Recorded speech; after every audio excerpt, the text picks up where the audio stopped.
علیکم، میں ہوں اختر صدیقی اور آپ دیکھ رہے ہیں اپنا من پسند چینل۔ حامد میر کو قومی اداروں کے خلاف بیان بازی کرنے اور اس حوالے سے کڑی سزا مل گئی ہے، اور وہ سزا کیا ملی ہے اور اس کے ساتھ کیا ہوا ہے اس بارے میں بھی ہم آپ کو تفصیلات سے آگاہ کریں گے۔ اس کے ساتھ ساتھ اسلام آباد ہائی کورٹ کے سابق جج جسٹس شوکت صدیقی کے حوالے سے سپریم کورٹ میں آج کیا ہوا ہے اور مقدمہ 2 جون تک کے لیے کیوں ملتوی ہوا ہے، اس حوالے سے ہم آپ کو ڈیٹیل دیں گے۔ آپ کو بتانے جا رہے ہیں کہ حامد میر کا جو پروگرام ہے کیپٹل ٹاک، جو آپ جانتے ہیں کہ عرصہ 20 سال سے یا اس سے بھی شاید زائد سالوں سے جیو ٹیلی ویژن سے دکھایا جا رہا تھا، اور اس ٹاک شو میں مختلف سیاستدانوں کو بلا کر جو بھی معاملات تھے اس پہ ڈسکس ہوتی تھی، اور حالات حاضرہ کو مد نظر رکھتے ہوئے ٹاپک کے حساب سے حامد میر صاحب جو ہے گفتگو کرتے تھے۔ پچھلے دنوں اسد طور پر جو ان کے گھر میں گھس کر کچھ لوگوں نے حملہ کیا، اس حوالے سے جو میڈیا کے دوست ہیں اور جرنلسٹ ہماری ہیں RIUJ اور PFUJ، اس کے ساتھ ساتھ اسلام آباد نیشنل پریس کلب ہو گیا، اس کے ساتھ ساتھ دیگر جو ہماری صحافتی تنظیمیں ہیں، انہوں نے جو ہے وہ ایک احتجاج کیا، اور اس احتجاج کے دوران حامد میر نے بھی خطاب کیا۔ حامد میر نے اس خطاب میں اسد طور کے حوالے سے تو بہت کم گفتگو کی ہے، تاہم انہوں نے اپنے بیرونی آقاؤں کو خوش کرنے کے لیے بڑے دھڑلے کے ساتھ فوج، ISI اور دیگر جو ہمارے قومی ادارے ہیں ان پر براہ راست جو ہے الزام تراشی کی، اور اس حوالے سے وہ گفتگو جتنی بھی کرتے رہے، انہوں نے اس دوران کسی قسم کا کوئی ثبوت بھی نہیں دیا۔ بس کہیں وہ جنرانی پہ چلے جاتے تھے تو کبھی کہیں کسی اور حساب میں چلے جاتے تھے، مگر ان کی پوری گفتگو میں آپ بھی سن لیں، مختلف چینلوں نے اور مختلف YouTube چینلز نے بھی اس کو جو ہے وہ پیش کیا ہے، اور صدیق صاحب نے بھی جو ہے وہ اس کو پیش کیا تھا۔ تو اس سارے اس معاملے میں آپ دیکھ لیں، کہیں بھی انہوں نے حامد میر نے کسی طرح کا کوئی ثبوت نہیں دیا، محض الزام تراشی کرتے رہے ہیں، اور محض الزام تراشی میں انہوں نے تمام جو پاکستان کے اہم ترین قومی ادارے ہیں اور جو سمجھ لیں کہ ہماری سیکیورٹی کے حوالے سے، ہماری ملک کی بقا کے حوالے سے اور اس ملک کی سالمیت کے حوالے سے، اس قوم کی سالمیت کے حوالے سے بہت ہی اہمیت کے حامل ہیں، ان پر جس طریقے سے کھلے عام تنقید کی ہے، اور پھر بعض ایسے الفاظ بھی انہوں نے استعمال کیے ہیں جو بطور صحافی بھی ان کو یہ کہتے ہوئے زیب نہیں دیتا تھا۔ بہرحال انہوں نے جو کچھ کہا اور جو کچھ کہتے رہے، اس حوالے سے قومی اداروں پر بہت زیادہ برڈن بڑھ گیا تھا۔ سوشل میڈیا پہ بھی مسلسل جو ہے حکومت اور قومی اداروں پر جو ہے دباؤ ڈالا جا رہا تھا کہ حامد میر پر پابندی عائد ہونی چاہیے، ان کے خلاف سخت سے سخت کارروائی ہونی چاہیے۔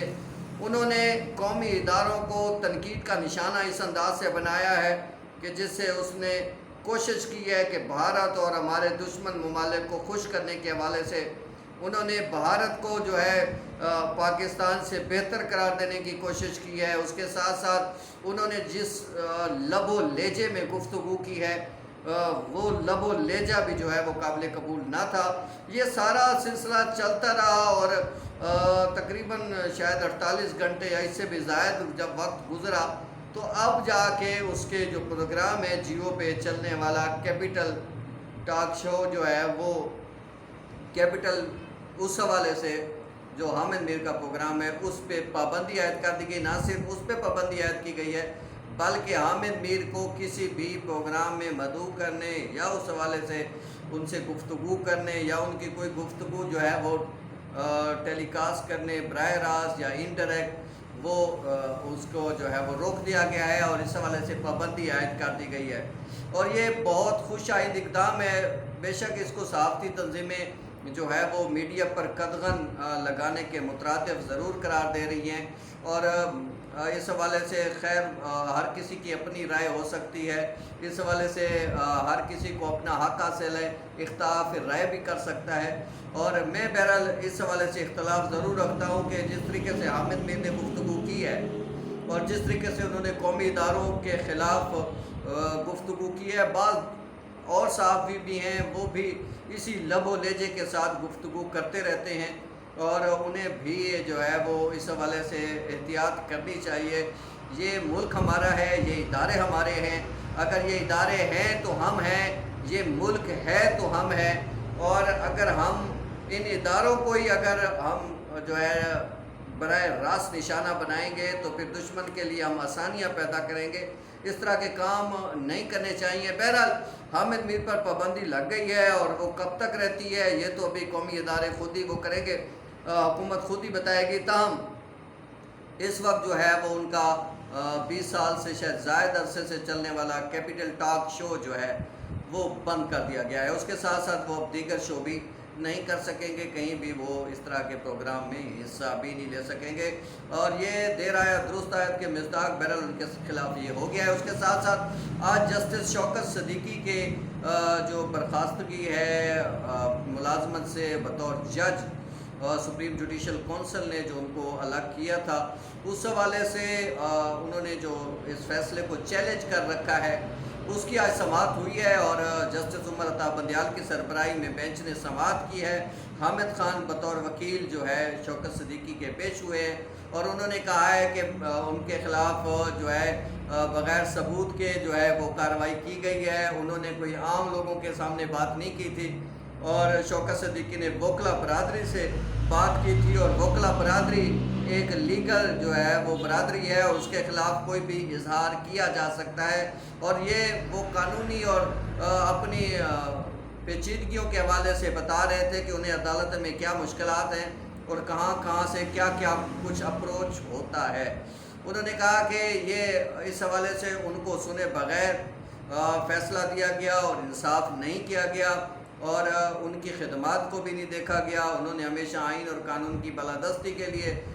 جد و جہد میں نہ صرف وہ شامل رہی ہیں بلکہ انہوں نے کام کیا ہے۔ اس حوالے سے ججز نے بھی جو ہے وہ انہیں مختلف ریمارکس بھی سامنے آئے۔ ججز نے کہا کہ آئین اور قانون کے مطابق معاملے کا جائزہ لیا جائے گا، اور جو آئین اور قانون اس بات کی اجازت دے گا اس کے مطابق ہی فیصلہ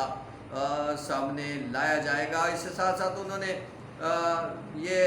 چونکہ وقت کی قلت تھی تو اس وقت کی قلت کے پیش نظر اس کیس کی جو مزید سماعت ہے وہ 2 جون تک کے لیے ملتوی کر دی ہے۔ حامد خان اپنے دلائل جو ہے وہ جاری رکھیں گے، اور دیکھتے ہیں کہ وہ اپنے اگلے دلائل میں کیا موقف اختیار کرتے ہیں، اور سپریم کورٹ ججز جو ہیں وہ اس کیس میں اپنا کیا ورڈکٹ دیتے ہیں، کیا فیصلہ دیتے ہیں، وہ تو آنے والا وقت ہی بتا پائے گا۔ انشاءاللہ جیسے کوئی مزید اپڈیٹ ملیں گی انشاءاللہ ہم آپ سے شیئر کریں گے۔ اس وقت تک دیکھتے رہیے اختر صدیقی نیوز۔ بہت شکریہ۔